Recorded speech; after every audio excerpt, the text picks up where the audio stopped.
வணக்கம். இன்றைக்கி நம்ம ஆஷ்ரம் ஸ்கூலில் நாங்கள் ஒரு நல்ல ஒரு முயற்சியை ஸ்டார்ட் பண்ணுறதுல ரொம்ப பெருமைப்படுறோம். அதாவது என்னென்னு பார்த்தீங்கன்னா ஸ்கூல் படிக்கக்கூடிய குழந்தைகளுக்கு கெரியர் கைடன்ஸ் ப்ரோக்ராம் அப்படின்றத ஏதோ ஒரு நாள் 2 நாள் சொல்லித் தராமல் இது ஒரு சிலபஸாகவே நாங்கள் கொண்டு வர போகிறோம். அதாவது பார்த்திங்கன்னா வெறும் ஸ்கூல் அப்படின்றது 10வது முடித்தோடனே 12வது படிக்க வைக்கிறது, அதுக்கப்புறம் அவங்கள ஒரு காலேஜில் சேர்கிற அளவுக்கு மார்க் ரெடி பண்ணுறது மட்டுமே ஒரு ஸ்கூலுடைய சக்ஸஸாக மாறாது. ஒரு குழந்தை அவங்க என்ன விருப்பப்படுறாங்களோ அந்த விருப்பப்பட்ட துறையில் அவங்க ஸ்கூல் முடிச்சுட்டு ஒரு 10 வருஷத்துக்குள்ளே அந்த துறையில் அவங்க சாதிக்கணும். அதுதான் ஒரு ஸ்கூலுடைய ஒரு வெற்றின்னு நாங்கள் பார்க்குறோம். ஸோ அந்த வெற்றிக்கான முதல் வேராக இன்றைக்கி நாங்கள் அதை ஸ்டார்ட் பண்ணுறோம். அதாவது இங்கே படித்த முன்னாள் மாணவர்கள் அவங்க ஒருங்கிணைஞ்சு இப்போ படிச்சுட்ருக்கிற, அதாவது 6th-லேருந்து 12th வரைக்கும் இருக்கிற மாணவர்களுக்கு அவங்கவுங்க துறை சம்மந்தமாக எப்படியெல்லாம் அவங்க அந்த இப்போ ஒரு என்னென்ன படிக்கலாம், என்ன படித்தா என்ன வேலைக்கு போகலாம், அந்த வேலையில் என்ன மாதிரி பெனிஃபிட்ஸ் இருக்குது, அந்த துறைக்கு எப்படி உள்ள நுழைவுக்கான நுழைவுத் தேர்வு எப்படி எழுதணும், அதே மாதிரி அதுக்கு என்ன குரூப் +1 +2 எடுக்கணும், இப்படின்ற ஒரு கைடன்ஸ் வருஷம் ஃபுல்லாகவே அவங்க தரப்போகிறாங்க.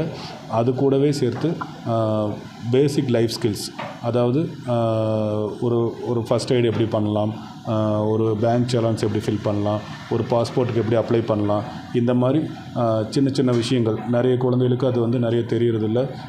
நம்மளும் பெரியவங்களே நிறைய பேர் இந்த மாதிரி விஷயங்களுக்கு வேறு வேறு இடங்களில் நம்ம தேடி போய் யாரையாவது ஒருத்தரை தேடிட்டுருப்போம். ஸோ அப்படி இல்லாமல் இங்கே இருக்கிற எல்லா குழந்தைகளுக்கும் இந்த மாதிரி பேசிக் ஸ்கில்ஸ் எல்லாமே தெரியணும்.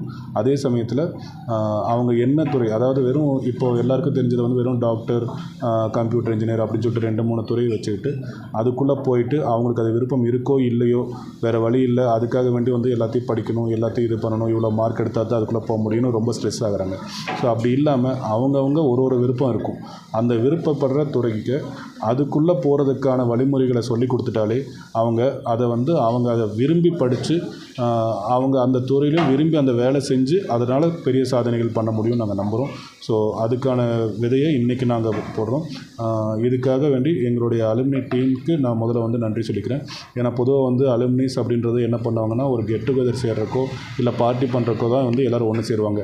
பட் இங்கே எங்களோட மாணவர்கள் எங்களோட வளர்ப்பு எப்படி இருக்குன்றதுக்கான உதாரணமாக அவங்க பட்ட கஷ்டங்களே அவங்க ஒரு ஸ்ட்ரகிள் பண்ணி இன்றைக்கி ஒரு இடத்துல பெரிய லெவலில் எல்லாருமே இருக்கிறாங்க. அப்படிங்கும்போது அதே கஷ்டத்தை மறுபடியும் இங்கே இருக்கிற ஜூனியர்ஸும் படாமல் இருக்கிறதுக்காக அவங்களே முழுக்க அவங்களே அவங்கள கைட் பண்ணுறதுக்கு தயாராக இருக்காங்க. இது வெறும் ஸ்கூல் லெவல் மட்டும் இல்லை, அவங்க என்ன துறை தேர்ந்தெடுக்கிறாங்களோ அந்த துறை சார்ந்தவங்கள் அந்த ஸ்கூலை தாண்டி காலேஜ் படிக்கிறப்ப இருந்து அவங்க வேலை கிடைக்கிற வரைக்கும் அவங்கள கைட் பண்ண போகிறாங்க.